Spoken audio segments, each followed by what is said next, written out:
Assalamualaikum warahmatullahi wabarakatuh.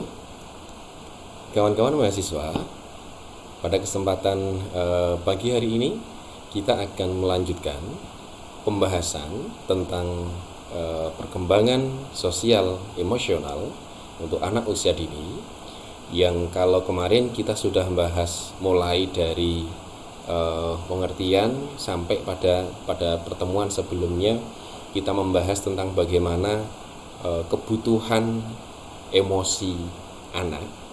Maka pada kesempatan ini kita akan secara lebih khusus, lebih spesifik membahas tentang memahami emosi anak.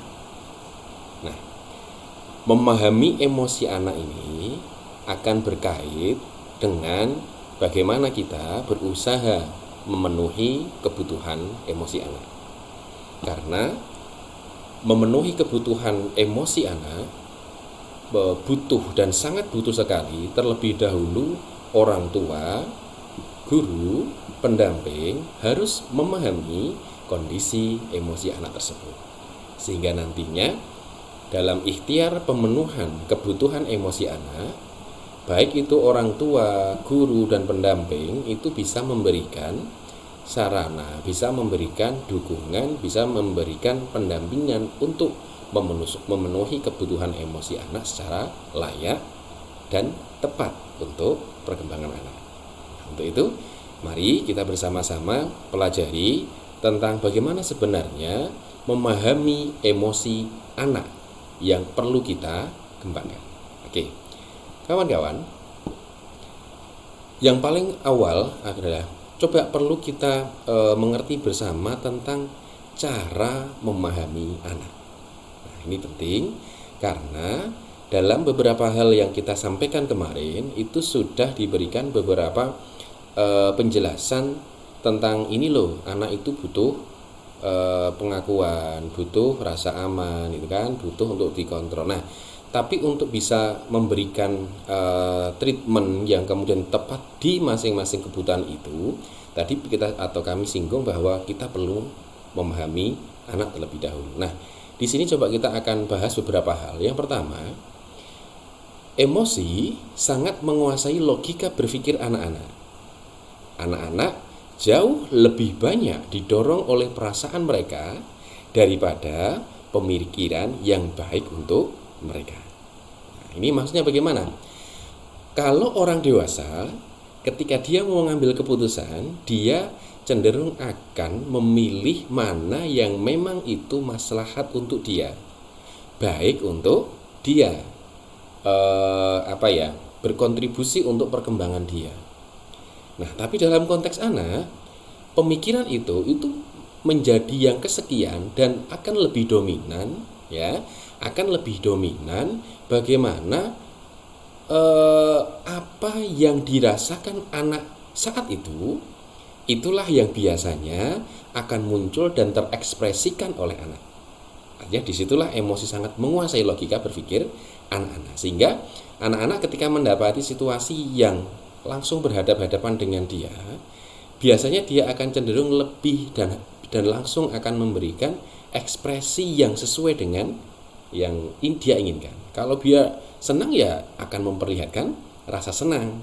Artinya di sini kalau tidak bisa kita kontrol dengan baik, kadang akan berlebihan senangnya, sehingga bisa jadi nanti dia akan, ya, kadang-kadang muncul ungkapan orang Jawa itu, kalau anak itu sudah bahagianya keterlaluan, senangnya keterlaluan, jatuhnya biasanya nangis, katanya gitu. Tapi yang jelas di sini adalah tentang bagaimana anak itu lebih dominan ekspresi emosinya dibandingkan dia mengedepankan cara berpikir yang sekiranya apa yang mau dia lakukan itu baik untuk dia ataukah tidak. Nah, di sini sehingga memang ada perbedaan cara pandang atau cara berpikir dari anak dan kemudian orang dewasa. Sehingga kadang-kadang, nah contohnya ya, kadang-kadang anak itu ketika mendapati ada mainan, ya, ada mainan baru yang itu sebenarnya adalah milik temannya, sedang dibuat main oleh temannya, tapi karena dia suka, kadang-kadang dia berusaha untuk merebut gitu kan. Karena apa? Lah ini dia suka. Lah kalau suka berarti apa? Dia mau menguasai. dia mau ikut main. Nah, sehingga kadang-kadang caranya sesuai dengan cara mereka gitu loh. Anak-anak lihat ada makanan yang sangat dia sukai, ya, ada makanan yang sangat dia sukai. Maka kadang-kadang bagaimana? Kemudian mereka dengan cepatnya mengambil makan dengan lahap yang kadang-kadang kalau nggak dikontrol dengan baik, jatuhnya adalah kadang-kadang anak akan berlebihan kemudian muntah dan sebagainya. Nah, inilah kenapa kita memahami anak, salah satunya adalah mengerti bahwa ini loh kondisi anak, bahwa mereka lebih mendahulukan atau cara berpikir atau logika mereka akan lebih banyak dikuasai ekspresi emosi yang memang dia rasakan pada saat itu. Sehingga disitulah kita harus melihat bagaimana anak kita dalam kondisi yang seperti apa harus kita treatment dengan cara yang sesuai itu. Nah, kemudian ini yang kadang-kadang menjadi masalah, itu membombardir pikiran mereka dengan nasihat positif, ya, menjadikan diri kita motivator di depan mereka, dan itu tidak akan mempan. Justru membuat anak bertambah sebal, ya, bertambah sebal dengan kelakuan kita. Ini kadang kan kita mendapati ada orang tua itu yang kepingin anaknya apa, kemudian anaknya bagaimana, kemudian kamu ini jadi anak bu ya sing sregep, kalau orang tuanya itu masa ya bantu bersih-bersih dan sebagainya, kamu tuh harus belajar sebagainya. Dan itu ternyata nggak mempan. Karena apa? Karena ini loh, kita coba cari contohnya, kita bahwa komentar ternyata seperti ini. Kamu harus giat belajar, jangan buang waktumu dengan bermain terus, jaga kebersihan dan sebagainya. Ini tidak akan mempan kecuali bila kita sudah terlebih dahulu mengenali perasaan mereka. Maksudnya bagaimana? Orang tua yang sudah mengenali anaknya, ya, di bagian awal kemarin kita juga sudah membincang beberapa hal tentang ini. Orang tua atau guru yang sudah mengenal anaknya dengan baik, ya, bahwa dia, contohnya ya, bahwa dia kalau tidak dikomando untuk atau tidak semangati untuk belajar, kadang-kadang mereka lupa dengan tugas itu. Akhirnya orang tua yang mengerti itu, maka kemudian orang tua mengambil peran untuk memotivasi mereka dengan kamu harus giat belajar. Pada kondisi itu bisa jadi pas, sesuai, sehingga kemudian anak tergerak untuk ikut belajar. Tapi kalau kemudian orang tua belum memahami anaknya, belum mengerti betul kondisi anaknya seperti apa, kondisi emosinya kayak apa, kemudian tiba-tiba, hei kamu waktunya belajar kok masih bermain, ayo belajar, gitu kan. Pada saat bersamaan bisa jadi adalah anak akan merasa justru tidak dihargai. Karena apa? Kadang-kadang pada saat itu anak waktunya belajar, waktunya apa? Bermain.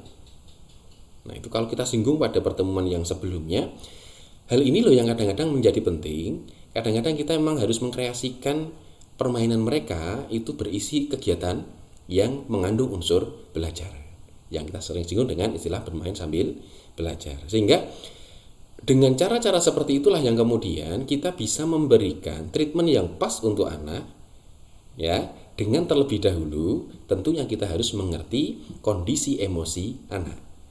Ya, sehingga apa yang kita lakukan kemudian bisa diterima oleh anak, pesan itu bisa diterima oleh anak dan anak bisa menjalankan itu sesuai dengan harapan orang tua. Nah, ini artinya kalau kita sekedar membombardir tanpa berusaha mengerti anak, yang terjadi adalah anak akan merasa tertekan, ya, merasa hanya didorong tapi nggak pernah dikuatkan gitu loh. Nah, di sinilah ucapan kita itu harus cara kita memotivasi anak itu harus didasari dengan pemahaman kita yang baik terhadap anak, sehingga kita tahu bahwa arahan kita, treatment kita itu memang sesuai dengan kebutuhan mereka, ya.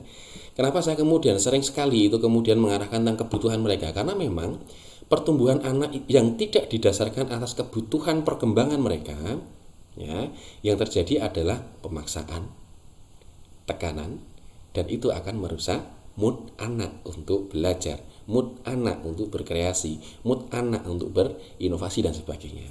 Maka di situ kita harus lebih cermat dalam mendidik anak, merawat anak untuk agar apa yang kita inginkan ada pada diri anak, yang kita ajarkan bisa diserap mereka dengan baik, diterima dengan baik, dan ada proses resepsi yang baik pada dirinya, sehingga bisa mengekspresikan dengan cara yang baik pula. Nah, kemudian Dalam kondisi emosi negatif, seorang anak tidak dapat menerima input dan nasihat meskipun yang dapat mengubah perilaku mereka. Ini begini, kadang-kadang orang tua itu taunya pokoknya ben anakku pinter, maka jam segini sampai jam segini harus belajar. Orang oleh dolanan, tidak boleh nonton TV, tidak boleh main gadget, tidak boleh bla bla bla itu. Pokoknya tidak boleh semua. Pokoknya kudu belajar gitu. Nah, tapi dalam kondisi emosi negatif, ya, dalam kondisi anak, ya, emosi anak itu negatif. Kita arahkan sebagus apapun, ya, kita dorong, kita guide sebagus apapun, yang terjadi adalah seorang anak tidak dapat menerima input itu karena kalau kita sebutkan kemarin adalah ya karena reseptornya, ya, reception pada diri anak itu seperti tertutup, terkunci. Karena dia nggak nyaman gitu loh, dia nggak merasa aman di situ, sehingga dia cenderung akan ya sekedar mendengarkan, paham ya, tapi apakah mau belum tentu gitu loh. Maka yang baik adalah bagaimana seorang balik ke atas yang tadi, mengerti kondisi anak. Ketika anaknya negatif maka dipositifkan dulu, di-on-kan dulu, barulah setelah itu kita guide dengan cara yang pas, dengan cara yang sesuai dengan anak itu sendiri. Nah, berbeda hasilnya jika kita mampu mengerti dan mengenali perasaan emosi mereka terlebih dahulu, maka mereka akan terbuka dan mendengarkan saran logis dari kita. Bagaimana itu? Ini coba kita lihat. Dengan cara apa? Ini coba. Memahami dengan mendengar. Nah ini, yang dibutuhkan anak kadangkala hanya didengar saja, bukan solusinya. Bagaimana itu? Nah ini. Dengan memberikan perhatian 100%, kita bisa terkejut ternyata anak mau terbuka dan mau berbagi pikiran dan perasaan. Tadi ya, kalau kondisi anak sudah terbuka, ya, sudah terbuka, itu kita bisa mengoptimalkan. Tapi caranya bagaimana? Ya, caranya harus bagaimana? Caranya salah satunya adalah kita menyadari bahwa memang yang dibutuhkan anak, gitu kan, kadangkala hanya didengar. Ketika orang tua sudah mau menjadi pendengar yang baik untuk anaknya, dengan memberikan perhatian 100% untuk anaknya, mendampingi anaknya, memperhatikan anaknya, kalau anaknya bercerita coba didengarkan dengan baik, direspon dengan positif. Yakin bahwa nanti anak tersebut akan mulai terbuka dan mau berbagi pikiran dan perasaan yang dirasakan atau yang dialaminya. Nah, ini kalau kita pernah nonton di salah satu sponsor produk itu, ada orang tua yang sampai di rumah pun itu sibuk dengan segala kesibukannya, dengan segala pekerjaannya itu kan. Kemudian anak mulai dari datang sekolah ingin menunjukkan hasil karyanya nggak diperhatikan. Ketika di jam-jam keluarga ingin didampingi belajar, orang tuanya tidak mau, dan seterusnya. Digambarkan bagaimana anak itu menjadi lesu, tidak semangat. Karena apa? Merasa nggak dihargai, nggak diperhatikan. Nah, ini gambaran bagaimana memang anak itu butuh perhatian, anak butuh dampingan, yang karena mereka memang butuh sandaran untuk bertanya, untuk meminta pendapat, untuk mendapatkan apresiasi, gitu kan. Sehingga dengan kita mau memperhatikan 100%, ada harapan anak akan terbuka dengan apa yang dia alami, apa yang dia rasakan. Pentingnya di mana? Penting karena orang tua yang ingin memerankan sebagai guru ketika di rumah, kok dia tidak mendapatkan informasi penuh dari apa yang dialami oleh anak, apa yang dibutuhkan oleh anak, apa yang diinginkan oleh anak. Yang terjadi adalah kemarin kalau kita singgung, komunikasi satu arah, bukan komunikasi yang dua arah. Itu seperti, adik hari ini kita belajar ini. Tidak tahunya ternyata anaknya sebenarnya itu butuh belajar yang lain. Karena memang anak itu punya dialektika sendiri dengan lingkungannya dan dengan segala kemauannya. Maka disitulah bagaimana perhatian kita itu justru akan membantu kita mendapatkan supply data tentang anak, kebutuhannya, keinginannya, sehingga tindakan-tindakan kita akan bisa mengakomodasi apa yang dibutuhkan oleh anak. Nah, sehingga kadang-kadang kita cukup dengan ya orang mendengarkan itu bagaimana, tahu kan? Orang mendengarkan itu, oh gitu ya, oh adik gitu dan sebagainya itu ya. Seperti, oke, begitu ya dan sebagainya. Anak hanya akan menyatakan pikiran dan perasaan yang sejujurnya tanpa takut dihakimi. Tidak seperti gini, mama atau bunda, adik mau cerita apa, ya kan? Respon pertama aja udah nggak penak gitu kan. Kira-kira anak juga nggak akan antusias untuk menceritakan, mama gitu nggak mau gitu kan, so mama gitu. Maka tentang ekspresi yang diberikan oleh orang tua ketika anak ingin bercerita, anak ingin berbagi cerita, anak ingin berbagi pengalaman, di sini menjadi penting orang tua untuk benar-benar menjadi pendengar yang baik.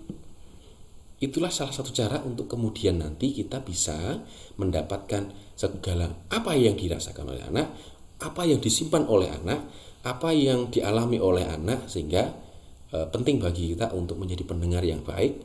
Ya, karena anak memang kadang-kadang tidak butuh tadi itu, bukan butuh solusi, tapi cukup didengarkan saja udah senang gitu. Didengarkan, diapresiasi, itu senangnya bukan main anak-anak itu. Gitu ya. Nah, kemudian ketika kita biarkan anak mengungkapkan emosi dan pikirannya dengan bebas, ya, saat kita ada untuk memberi dukungan emosional, kita akan membantu mengembangkan rasa percaya diri untuk menghadapi tantangan-tantangan hidup. Ya. Anak itu memang mereka punya dunia yang itu sangat khas dan identik dengan mereka. Kebebasan mereka ya kebebasannya dunia anak-anak. Ya. Jangan dipahami bebas kemudian lepas tanpa kontrol, enggak. Artinya mengungkapkan atau kita biarkan anak mengungkapkan emosi dan pikirannya dengan bebas, disitulah sebenarnya kita akan mampu menampung perspektif anak. Dan di sisi yang lain akan membantu anak mengembangkan rasa percaya diri untuk menghadapi tantangan-tantangan hidup. Kalau orang tuanya saja bisa mengapresiasi, anak berlatih untuk mengungkapkan perasaannya, mengungkapkan apa yang ingin disampaikan, sehingga di kesempatan yang lain pun dia juga punya keberanian untuk mengungkapkan itu. Tidak kemudian dibungkam di rumah, akhirnya apa di luar ya diem gitu kan, takut. Maka di rumah lah, ya di rumah itu loh gitu kan, itu kawah canda di mukanya anak-anak. Apakah dia nanti tampil atau bisa tampil menjadi anak yang luar biasa percaya diri di luar, ataukah anak yang sangat-sangat minder kalau berhadapan dengan orang lainnya. Sehingga apa? Dukung mereka, akomodasi mereka, dan kembangkan apa yang memang dia butuhkan dalam proses perkembangannya. Misal saya tadi berkelahi dengan Dodo di sekolah. Respon kita, apa yang terjadi? Sakit ya? Oh, oke. Ini bukan soal kita meridhoi dia berkelahi, tidak sebenarnya. Tapi apa? Dengan kita bersikap akomodatif seperti ini, ya, dengan kemudian mereka bisa terbuka seperti itu sebenarnya kesempatan paling berharga bagi kita untuk kemudian mengetahui kondisi anak, gitu ya. Untuk mengetahui kondisi anak itu penting sekali, karena dengan cara itulah kita akan menjadi media darling bagi anak-anak kita. Kalau anak kita mau curhat ya ke kita, karena apa? Nyaman dengan kita. Beda kalau nggak nyaman dengan kita, dia akan curhat ke orang lain. Sehingga apa? Kadang-kadang masalah anaknya yang tahu orang lain, bukan orang tuanya. Nah, ini masalah untuk tahapan yang selanjutnya. Itu ya. Sehingga nanti kita memang harus sebagai guru, sebagai orang tua, itu memang seperti ini loh. Coba terima dulu apa yang mau diceritakan. Jangan jangan kita menyamber omongan dia dengan memarahi dia gara-gara soal berkelahi. Dengarkan dulu apa yang terjadi, kenapa dia seperti itu, bagaimana kondisinya. Barulah ketika dia tenang, kita punya kesempatan untuk kemudian bertanya lebih lanjut. Jangan menanyai anak yang sedang dalam kondisi tertekan. Tapi kalau anak sudah mulai terbuka, disitulah kesempatan kita untuk mengorak informasi secara lebih dalam tentang apa yang dia alami. Begitu ya. Nah, coba kita akan lanjutkan lagi. Kita kemudian akan bicara tentang strategi mengarahkan. Ada apa itu? Nah, gini. Coba tanyakan, bolehkah ayah dan ibu usul? Nah, ini bagaimana ya? Cara kita untuk menghargai anak, ya, cara kita untuk menghargai anak itu tidak sekedar kita membelikan mainan-mainan yang bagus, mahal, gitu kan? Yang tidak punya temannya, enggak. Cara kita menghargai anak dan mengarahkan anak, atau kita menghargai dulu untuk baru nanti kita bisa mengarahkan, salah satunya adalah kita pun mengajarkan etika tentang bagaimana kalau kita ingin usul, memberikan masukan kepada anak. Untuk apa toh? Ini adalah nilai yang kita bangun untuk anak, sehingga pada saatnya nanti mereka butuhkan link di lingkungan masyarakat, nilai ini akan mereka pegang untuk digunakan sebagai cara yang pas ketika ingin ikut urun rembuk, memberikan usul. Nah, dengan cara itulah biasanya orang yang ditembung, ibaratnya gitu ya, biasanya akan terbuka. Pun sama dengan anak. Kalau kita ingin lakukan dengan anak, mereka akan terbuka dengan cara itu. Kenapa? Merasa dihargai. Maka berikan masukan yang Anda rasa paling tepat ketika anak sudah mengizinkan itu. Apa itu masukannya? Ya, sesuaikan dengan kebutuhannya, dengan yang dia inginkan, dengan harapan-harapannya. Karena anak punya apa? Hope ya. Punya harapan-harapan yang idealnya orang tua harus bisa merealisasikan dan mendampinginya sehingga terrealisasi dengan baik. Kemudian terkadang cara pandang anak tidak sama dengan orang tua. Ini jelas. Di awal kita sudah singgung tadi ya. Kita tahu jika anak memilih solusi yang kurang tepat menurut orang tua, sekali lagi ya, kurang tepat menurut orang tua dengan nilai norma yang berlaku di lingkungan sosial, maka kita bisa memandunya dengan model komunikasi yang sopan dan tetap menghargai anak. Nah ini, jangan pernah menghardik anak. Kalaupun anak kemudian melakukan sesuatu yang mungkin bagi orang tua salah, ya, mungkin bagi orang tua kurang tepat, jangan hardik mereka, jangan langsung marahi mereka, tapi coba komunikasikan dengan baik. Sebagaimana kalau kita menghadapi masalah dengan orang lain, maka dahulukan mediasi. Apa itu? Komunikasi dua arah, komunikasi yang baik, yang sopan, sehingga orang yang kita ajak komunikasi juga merasa dihargai, gitu loh. Pun sama dengan anak akan juga merasa dihargai kalau cara kita mengingatkan mereka juga dengan cara-cara yang baik, gitu. Sehingga anak bisa salah, iya. Orang tua wajib memberitahu, nasihati iya, tapi beritahulah, nasihatilah, pandulah dia dengan cara yang baik. Karena itu juga akan menjadi panduan teladan bagi anak ketika pada waktunya nanti menghadapi situasi yang kurang lebih sama. Itu apa? Selalu dengan cara yang sopan dan tetap menghargai anak, ya. Sehingga pintu gerbang kekerasan hati anak akan terbuka lebar saat kita mau menerima dan mengerti anak kita, dan anak akan mempersilahkan kita masuk dan bertamu di dalam lubuk hatinya yang paling dalam.